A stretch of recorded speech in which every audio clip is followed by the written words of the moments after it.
Армысың қызық? Көп болды. Біраз уақыт болды. Ана қазақ дүниетанымы туралы айтпай, экранда көп көрінбей кеткеніме біраз уақыт болды. Себебі бар. Мен жалпы өнер адамымын. СССР суретшілер одағына өттім. Қазақстан суретшілер одағының мүшесі болдық. СССР құрғаннан кейін. Солай өнер адамымын мен. Бірақ сол шаруамен араласып жүрген кезде, бала кезімнен анда-санда түсімде мен зергерлік жұмыстар көретінмін. Небір керемет жұмыстар түсіме кіретін. Ойлайтын, шіркін ай, бұны қашан жасаймын мен деп. Егемендік алдық, заман өзгерді, еркіндікке жеттік, пенсияға шығып кеттік. Солай көрді да бір көрейін деп бастадым. Бір жұмыс жасау үшін кейде апталар кетіп қалды. Содан шешім қабылдадық. Ұлым, немерем үшеуміз. Былай болмайды, заман өзгерген. Үйренейік дедік. Бәрін жинап қойдық. Эфирге анша шықпадым. Программаны үйрендік. Туындылар шыға бастады. Экранда. Бірақ оны құю керек. Оны шығаруым керек па. Содан біраз азаматтарға айтып едім, бір-екі азамат. Миллионер емес енді. Сол бір күміске жететіндей ақша пайда болды.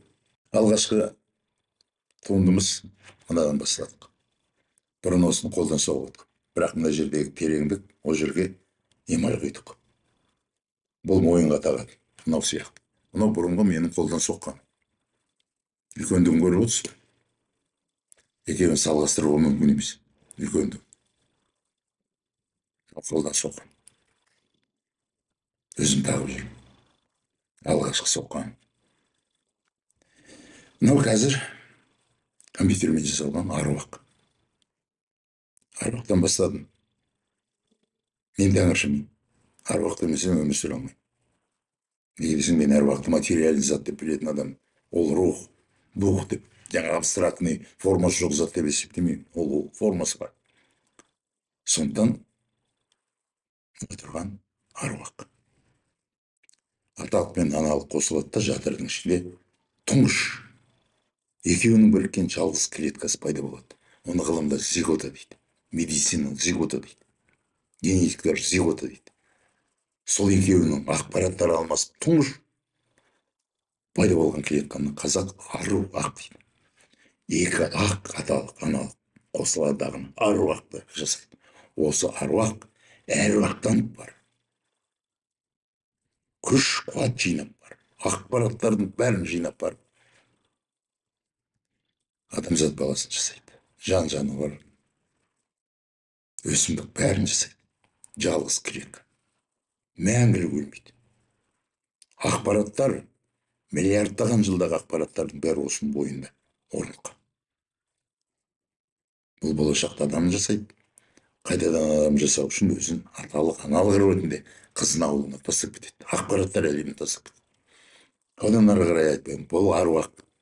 Кез келген қазақ тағу керек. Әруақтанамын десе. Әруақ деген қазіргі бір пайда болды ғой, бір шақырсаң келе салатын әлем емес. Өміріне қарай өлімі, өліміне қарай тіктелуі, әруақ болу.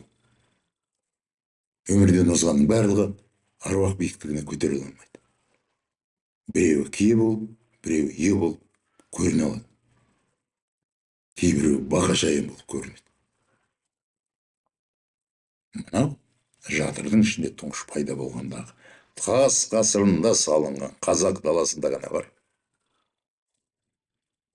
материальный зат. Осыдан бастадық. Ойлайсыздар ма қалай? Одан кейін сол алғашқы соқылып жатқан кезде феникс деген құс болады. Оны мен бақ құсы деп атаймын.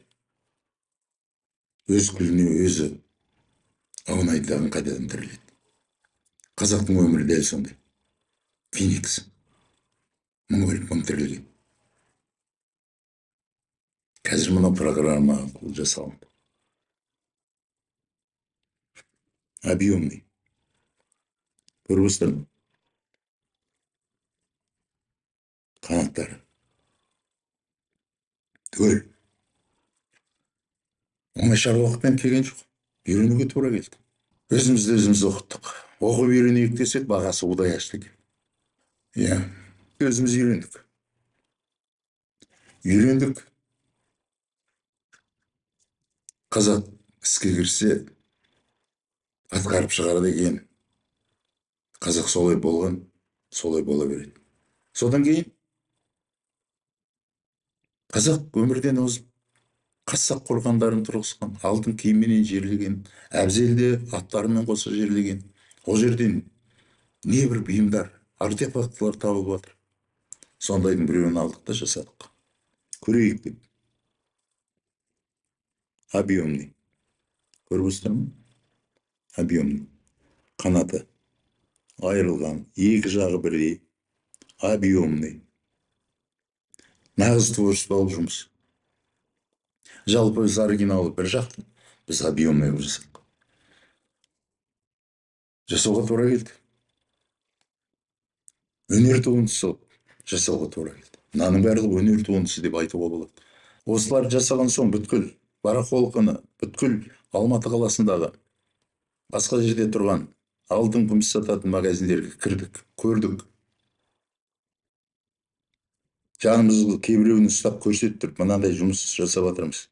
Неге мыналарың сендердің күміс ұқсамайды? Неге мыналарың жеп-жеңіл десең, кейбір сатушылар айтады, аға, кешіріңіз, бұл пустотелый. Шынында да бұның көбісінің ішінде таза күміс жоқ. Соныменен осындай объемный дүниелер басталды. Содан кейін ойладық, тойларға барсам, аналарым құрматтап жатқан ел, анашым, анашым, анашым, небір сыйлықтар жасалып жатыр. Онда көрейік деп, анам күнім деген мынандай алқалар жасадық. Біздің жұмыстарымыздың ішінде асыл тастар жоқ. Күмістің өзі асыл, өзі қасиетті.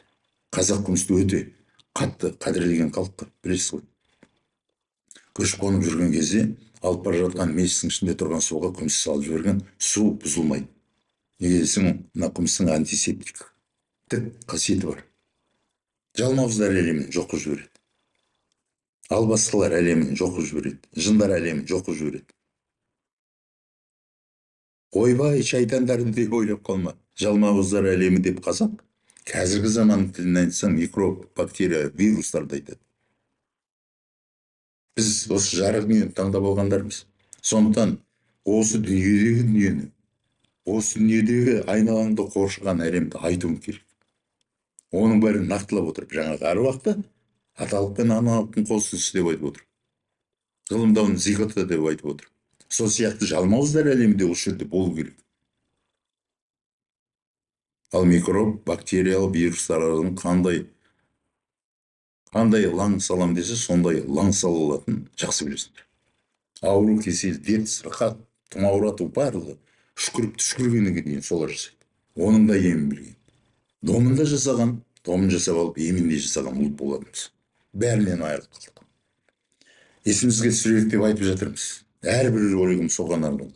Әр қазақтың сөзінің артында әлемнің баламасы бар деп, заңдылықтары бар деп айтып отырған ұлтпыз. Сондықтан бұны да бірнеше түрлерін эскиздарын түгелімен толыққан жасалынып қойылған.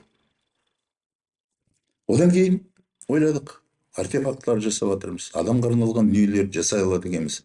Енді мына қазақ даласын жырлап жүргендіктен, қазақтың дүниетанымын жырлап жүргендіктен, мына қазақ еркін болған, қазақ деген мына ұлы даладан, табиғаттан өскен деген түсініктерді дамытып, ары қарай зергерлік өнерде қалай көрсетеміз деген шешімге келген кезде гүлдер әлемін бастадық. Гүлдер әлемі. Қазақтың даласында өсіп тұрған гүлдерді, оның эскизін жасап, онан кейін 3D-да басып шығарып көрдік. Түсінесіз бе, мінекей? Дала гүлдері. Мінекей, қараңызшы. Арт жағы мынандай. Қайта жүргізілген күрделі жұмыс. Оңайлықпен келген жоқ. Мына мойнымдағы өзім алғашқы жұмысты бастаған кезде жасаған алғашқы жұмысым, қолдан жасалған. Соған ұқсас етіп, мынандай жүзік жасадым. Екеуі стиль бір болсын деп. Өзім қолыма шақтап, ауырлау, салмағы бар, пустотелый емес, нағыз күміс. 925 пен 950-75-тің ортасында күмістер. Біз ешқашан еш уақытта күміспен айналыссақ, алтын менен күндөрдүн күнүндө айналыссақ, пустотелый жасамаймыз. Жалган зат болмау керек. Бәрі таза болу керек. Неге десең, күмістің қасиеті бар. Жаңа ғана айттым. Жасап жатырмыз, әліміздің келгенінше. Қараңыз, міне гүлдер. Бірінші рет бұл жерде глазурь пайдаланып көрдік. Қазіргі заманның глазурін пайдаланып көріп па? Алқалар бұның барлығы. Бұның барлығын сырғаға да айландырып жіберуге болады. Білезікке де айландырып жіберуге болады. Міне осындай дүниелер жасадық. Проекті жетеді. Проекті құрғанда бір 200-ге жуық проекті жасалынып қойылды. 200-ге жуық проектлер жасалынып қойылды. Дайын. Проекті дайын. Енді оны шығару керек. Оған күміс керек. Сондықтан проекттер жасалынған, алғашқы жұмыстар жасалынды. Қуанышпенен сіздерге көрсетіп отырмын. Тоқтар аға жасаған дүние, ұлы немерелері бірігіп жасаған дүние. Көмек етейік десеңдер, бұйым аласыз. Маған ақша бере сал деп отырған жоқ. Затты ал. Осындай дүние. Көмек күтемін. Бұйымды алып отырып. Көмек береміз десеңдер, бұйым дайын. Сау болыңдар.